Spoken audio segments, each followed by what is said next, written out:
Faites cette chose qui vous rend inconfortable à vos yeux. Shalom bien-aimés dans le Seigneur. Notre méditation du jour s'intitule « Faites cette chose qui vous rend inconfortable à vos yeux ». Nous reprenons notre texte de Genèse 12:4 qui nous dit ceci. Abraham partit comme l'Éternel le lui avait dit, et l'autre partit avec lui. Abraham était âgé de 75 ans lorsqu'il sortit des Charan. Alléluia.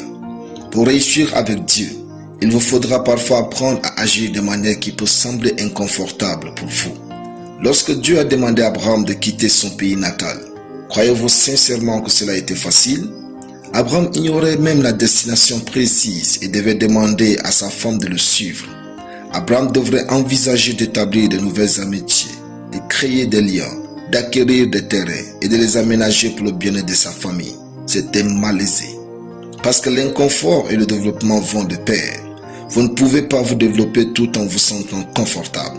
Cependant, sachez que l'inconfort du début est souvent passager. Et généralement, les gens qui connaissent de grands succès vivent une longue série d'inconforts. N'ayez pas peur de l'inconfort. C'est le signe que vous êtes en train de grandir et bientôt vous aurez une nouvelle version de vous-même. L'inconfort est normal quand c'est nouveau. En effet, c'est le fait que vos émotions ont besoin du temps pour s'acclimater à ce qui est nouveau. Ne cherchez pas à tuer votre inconfort. Cherchez plutôt à savoir si vous avez grandi. Ne cherchez pas non plus à le contrôler. Cherchez plutôt à savoir si vous êtes meilleur. Il faut parfois accepter l'inconfort pour grandir. Le confort a souvent tendance à vieillir l'homme plus que l'inconfort. Le confort est ce que le diable utilise pour garder certaines personnes esclaves.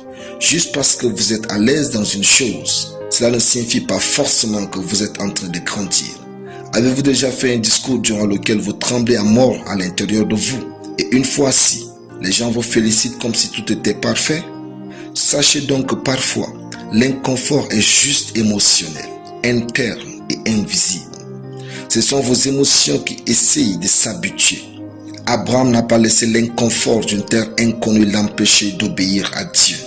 Et plus tard, il devint Abraham. Si vous surpassez votre inconfort pour faire ce que Dieu vous a dit, vous découvrirez votre véritable identité. Alléluia. Prions. Je vis au-dessus de tout inconfort et je vais dans la bonne direction que Dieu a pour moi au nom de Jésus. Amen. La lecture biblique en une année, 2 Chroniques chapitre 21 à 2 Chroniques chapitre 25. Soyez bénis, c'était le pain du ciel.